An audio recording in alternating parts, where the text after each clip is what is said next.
8 out of 11 people responded either they're unsure of what the word Hmong means or where those people are from.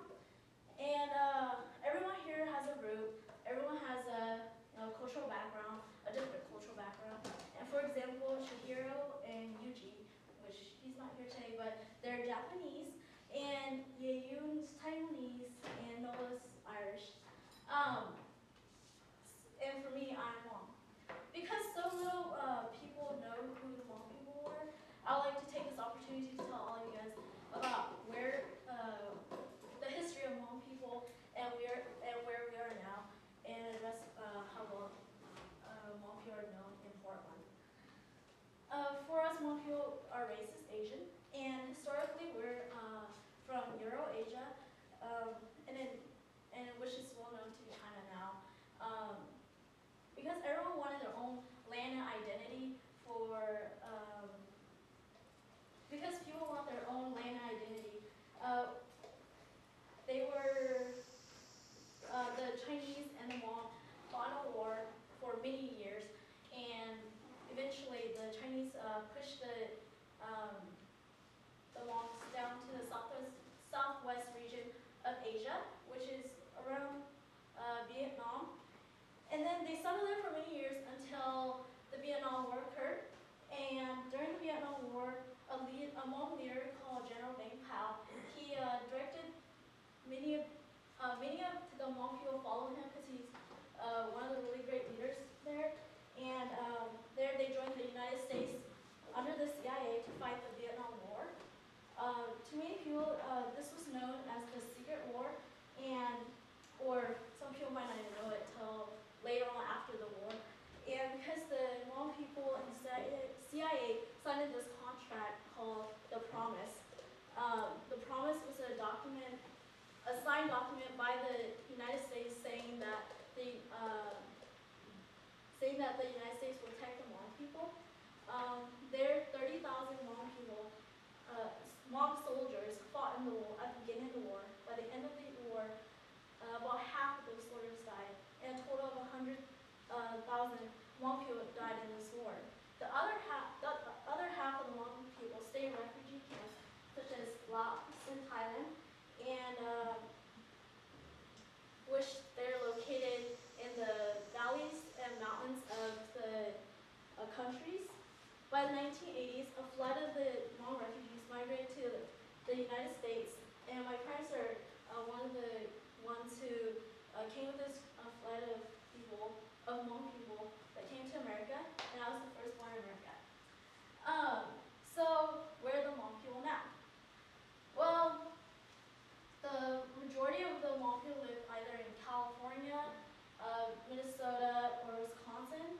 And California, Minnesota, and Wisconsin have the highest number of Hmong people because they have organizations that sponsor them, such as one of the biggest organizations is the Law Family Program, and this was established to help the Hmong people adapt to the American culture and just to get donations. Like this, it's pretty much a charity place where Hmong people could look for and be able to adapt to the American culture.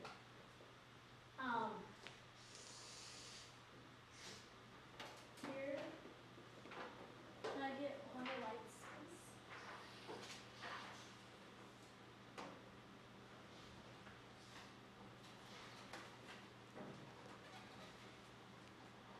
Here, you can see. Thank you.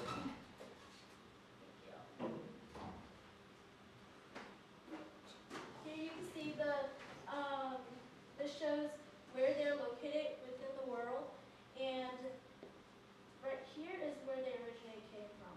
And so they migrated south, and now they're located all over the world, such as just some countries are the United States, Canada, Europe, mostly in France, and some, not very big population, but some in Australia, and mostly in the southern region of Asia.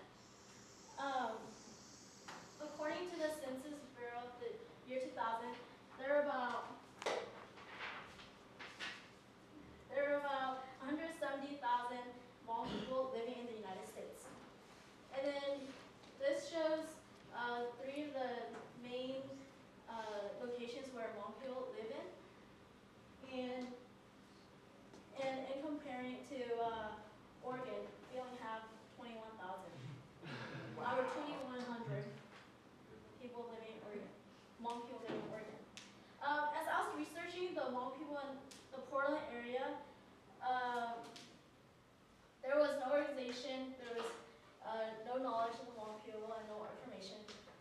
I were to Google it, Hmong, it'll direct me to another location such as like California organization, website, or Wisconsin, Minnesota.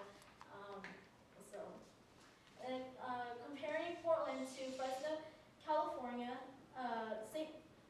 Fresno, California, and St. Paul, Minnesota, the people, Hmong people are anonymous.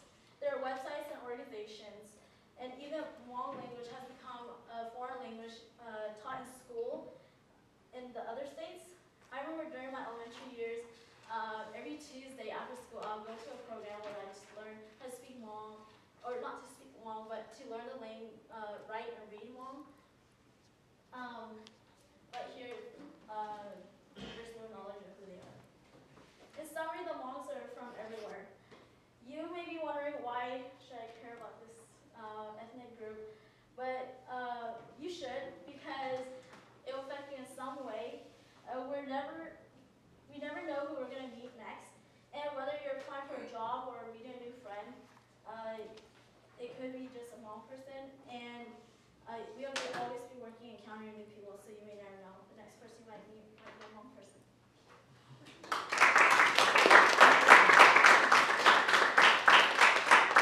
One minute of Q&A. Yes. I just want to thank you. I mean, I'm really amazed by this, and I want to know more. I wish you had twice as much time. But Yeah, I don't what would somebody do that you would say, oh, that is so long?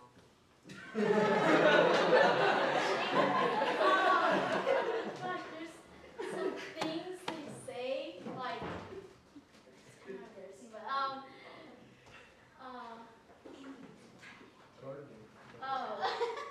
well, like, they'll say something like,